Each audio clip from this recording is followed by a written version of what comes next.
10 June Bangladesh Singapore match নির্বিঘ্নে আয়োজনে নিশ্চিদ্র নিরাপত্তায় জোর দেওয়া হচ্ছে।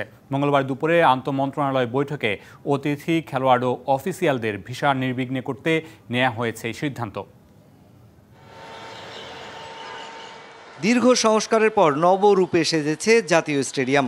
10 জুন এ মাঠেই অনুষ্ঠিত হবে এশিয়ান কাপের বাছাই পর্বে সিঙ্গাপুরের বিপক্ষে বাংলাদেশের ম্যাচ। তার আগে 4 জুন ভুটানের সাথে প্রস্তুতি ম্যাচ খেলবে লাল সবুজরা। ম্যাচ দুটি আয়োজনে জোর প্রস্তুতি বাংলাদেশ ফুটবল ফেডারেশনের। মঙ্গলবার দুপুরে বাফুফের সাথে আন্তঃমন্ত্রণালয় বৈঠকে নেওয়া হয়েছে বেশ কিছু সিদ্ধান্ত। সংশ্লিষ্ট যে সকল মন্ত্রণালয়গুলো ছিল সকলের সাথে আমরা আলাপ করেছি এবং সিদ্ধান্ত উপনীত হয়েছি যেন নির্বিঘ্নে নিরাপত্তার সাথে এবং তাদের ভিসা অ্যারাইভালের জন্য সিভিল এভিয়েশন মিনিস্ট্রি আছে, স্থানীয় সরকার বিভাগ, সকল মন্ত্রণালয়ের প্রতিনিধিরা তারা নিশ্চয়তা দিয়েছেন। বৈঠকে সবচেয়ে গুরুত্বপূর্ণ এজেন্ডা ছিল নিরাপত্তা ইস্যু, যেখানে অতিথি দলগুলোকে ঢাকায় আসা থেকে শুরু করে ফিরে যাওয়া পর্যন্ত তাদের পূর্ণ নিরাপত্তা দেয়া। স্টে সেফের ডাবল লেয়ার প্রোটেকশনই পিরিয়ডের হেভি ফ্লোর দিনগুলোতে আমাকে রাখে নিরাপদে। Stay safe.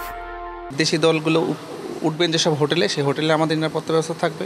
ওনারা এয়ারপোর্ট থেকে হোটেলে আসবেন, ম্যাচে আসবেন, অনুশীলন যেসব ভেন্যুগুলো আছে ভেন্যুতেও নিরাপত্তা ব্যবস্থা থাকবে, নিশ্চিদ্র নিরাপত্তা থাকবে, ইনশাল্লাহ কোনো সমস্যা হবে না। ম্যাচের দিন পর্যাপ্ত আইন শৃঙ্খলা রক্ষাকারী বাহিনীর সদস্য মোতায়েন, স্টেডিয়াম এলাকায় ট্রাফিক নিয়ন্ত্রণ সহ বেশ কিছু গুরুত্বপূর্ণ বিষয়ে সংশ্লিষ্ট মন্ত্রণালয়কে দায়িত্ব দেওয়া হয়। আন্তঃমন্ত্রণালয় বৈঠকে নেওয়ার সিদ্ধান্তে সন্তুষ্টি প্রকাশ করেছে বাফুফেও।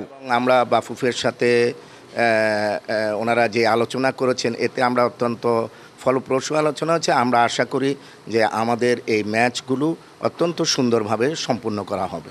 ম্যাচের দিন স্টেডিয়াম এলাকায় নিরবিচ্ছিন্ন বিদ্যুৎ সরবরাহ, পরিচ্ছন্নতা, জীবাণুমুক্তকরণ সহ বিভিন্ন দায়িত্ব দেওয়া হয়েছে সিটি কর্পোরেশন ও সংশ্লিষ্ট মন্ত্রণালয়কে। Mushfiqur Rahman, DBC news, Dhaka.